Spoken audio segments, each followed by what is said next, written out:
حاجات وعلامات تقولك ان الشخص اللي انت مرتبطه بيه او اللي انت متجوزاه بطل يحبك، او هو ما بيحبكيش من الاساس، وان هو بيمثل عليكي ان هو بيحبك وخلاص.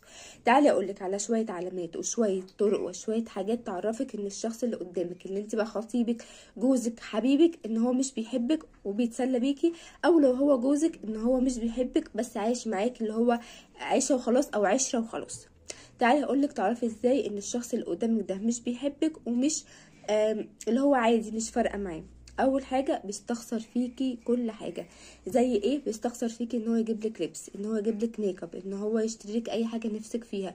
لو طلبتي ايه يستخسر فيكي. الشخص ده اعرفي على طول ان هو مش بيحبك. استخسار بقى في كل حاجه، استخسار في الحب، في مشاعره، في الكلام معاكي، في اهتمامه بيكي. استخساره ان هو يجيب لك حاجه جديده، ان هو يشتري لك حاجه، ان هو يديكي فلوس او يديكي مصروف في البيت.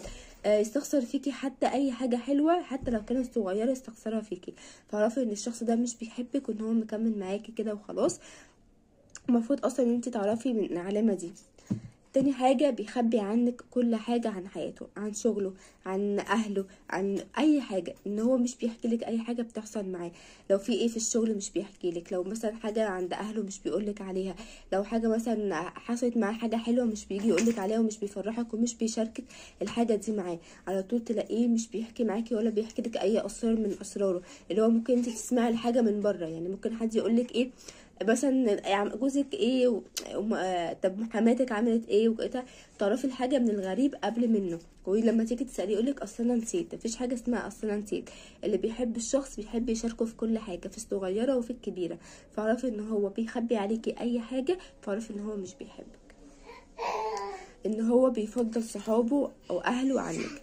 يعني لو انتوا خارجين مع بعض يقولك لا اصل اهلي عايزيني، لا اصل ماما عايزاني، لا اصل صحابي عايزيني. حتى لو هو متفق معاكي مثلا ان انتوا تخرجوا النهارده من اسبوع، فهو جه قالك ايه لا معلش اصل صاحبي عايزني اروح معاه مشوار. ان هو فضل صحابه عليكي انت، ان هو قرر ان هو يروح مع اصحابه ويسيبك انت. يعني انت مش مهم، انت ممكن تخرجي معاه في اي وقت تاني، لكن ده صاحبي. مثلا لو مره واحده اصل مامته لا اصل ماما قالت لي تعالى معايا مشوار، او تعالى وصلني بالعربيه بتاعتك المشوار ده. فتلاقيه مره واحده ان هو فضل صحابه عنك.